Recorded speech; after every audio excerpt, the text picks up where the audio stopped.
There's so many people who were so sad that they missed out on this shoe. I saw that there was this one Dick's store and people were lined up around the corner. The drama surrounding Caitlin Clark's rookie season in the WNBA has reached a boiling point. What began as whispers of unfair treatment has now evolved into a full-blown reckoning, one sparked by none other than one of the league's most iconic veterans, Sue Bird. Her voice carries the weight of decades. A legend with 4 Olympic gold medals and multiple championships, Sue Bird isn't just a former player, she's WNBA royalty. So when she opened up about the strange way Caitlin Clark has been treated, fans were stunned, and insiders sat up straighter. This wasn't speculation anymore. It was exposure. It was confirmation. And it was damning. From the very beginning, Clark's journey into the WNBA was anything but ordinary. She arrived with a fanbase so massive it rivaled the league itself. Her every move was televised, analyzed, dissected. The anticipation was... Caitlin Clark is the star player of the WNBA. The most popular woman ever in the WNBA, Caitlin Clark, was electrifying, and for the first time in years, people who had never watched a WNBA game were tuning in. She brought crowds. She brought numbers. She brought magic. But apparently, she also brought discomfort. And that's where the story takes a darker turn. According to Bird, the conversations behind the scenes weren't always about strategy or team dynamics.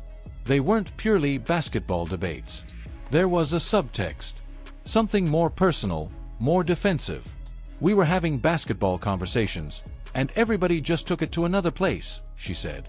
That other place was where admiration morphed into resentment, where fair play became selective officiating, where a rising star became a problem to manage. Caitlin Clark didn't ask for the chaos. She didn't step into the league looking for a fight. All she finally delivers Caitlin Clark PE. Is this the first Caitlin Clark exclusive? She did was play her game. And that, apparently, was enough to rattle the foundation. Bird's comments suggest that the backlash Clark faced, from officials, from media narratives, and even from league leadership, wasn't random. It wasn't just a string of bad luck or a few isolated incidents. It was systemic. It was organized. And worst of all, it may have been intentional. Clark's earliest games in the WNBA were marred by a level of physicality and officiating inconsistency that quickly raised eyebrows. Fans noticed the double standards, and soon enough, so did fellow players. Clark was being shoved, body-checked, and fouled with impunity. And when she reacted, even mildly, she was the one punished. In one now infamous moment, she slapped the backboard in frustration after missing a shot, only to be handed a technical foul for being disrespectful to the game. Let's pause. Caitlin Clark is the needle. Caitlin is boxed off. Caitlin Clark as the star. Everything else is wrapped around her, and everything else is revolving around her. Pause on that for a second. Disrespectful? This from a player who had just broken nearly every record in women's college basketball. A player who had brought millions of new eyes to the league. Yet she was being reprimanded for what male players have done without consequence for decades, and even WNBA veterans have done without so much as a whistle. Why? Why was the bar so different for Caitlin? Sue Bird thinks she knows. And her theory is devastating. She believes the league was never truly ready for Caitlin Clark. They welcomed the attention, sure. They appreciated the ticket sales, the merchandise, the sold-out arenas. But when it came to spotlighting Clark herself, to acknowledging her central role in revitalizing the WNBA, there was hesitation. There was fear. There was jealousy. And that fear manifested in ugly ways. Bird recounted an incident at a Connecticut Sun game where a fan aggressively heckled Clark to the point of nearly getting ejected.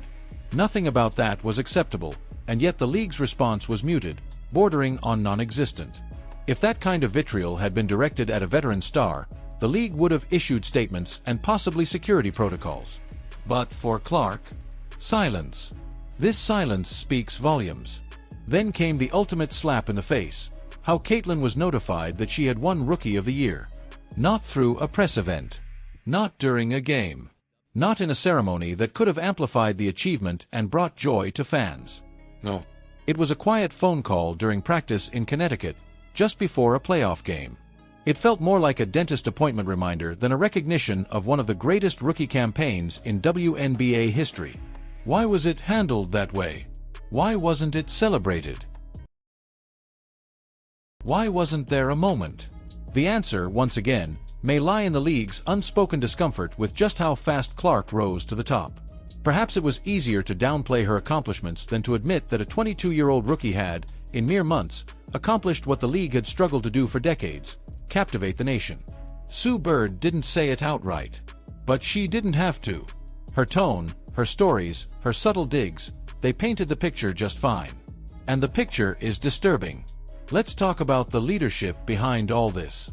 WNBA Commissioner Kathy Engelbert has come under increasing scrutiny for how the league has handled Clark's debut season.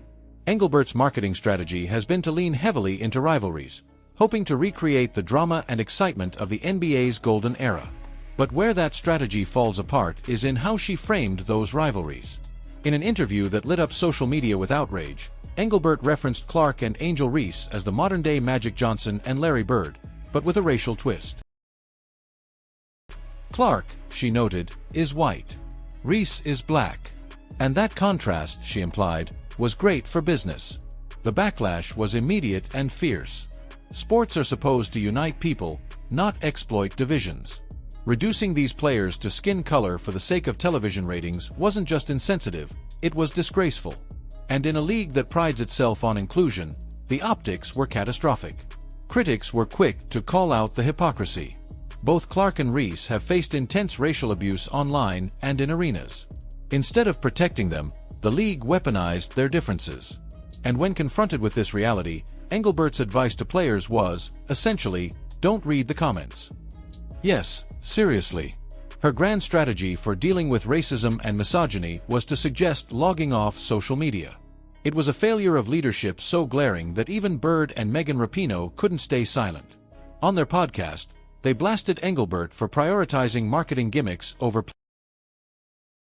They called out her obsession with headlines and suggested that the league's core values were being sacrificed at the altar of temporary attention. And yet, somehow, Engelbert still doesn't see the disconnect.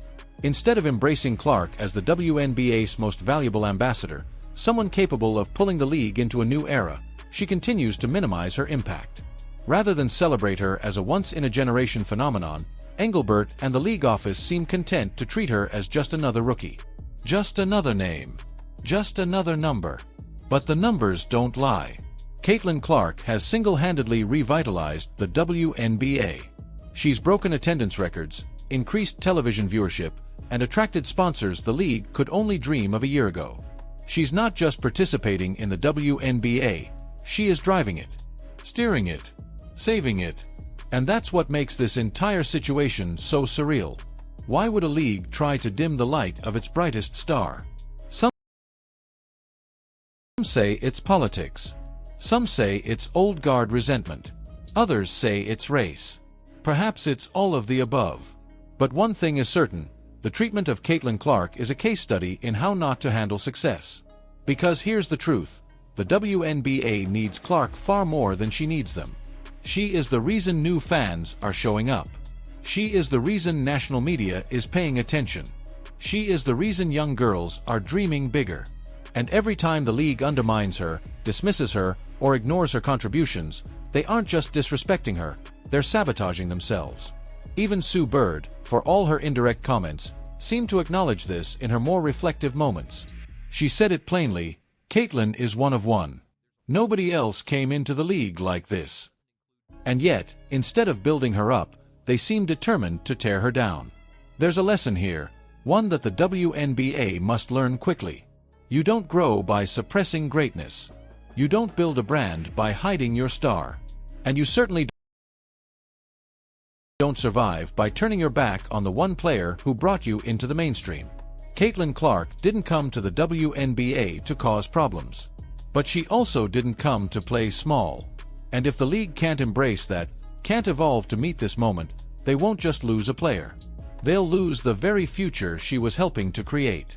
Now it's your turn to weigh in. Do you think Sue Bird was subtly trying to protect Clark, or was she voicing her own jealousy? Is the WNBA deliberately stifling Caitlin Clark's rise, Or is this just the growing pains of a league adjusting to unprecedented attention?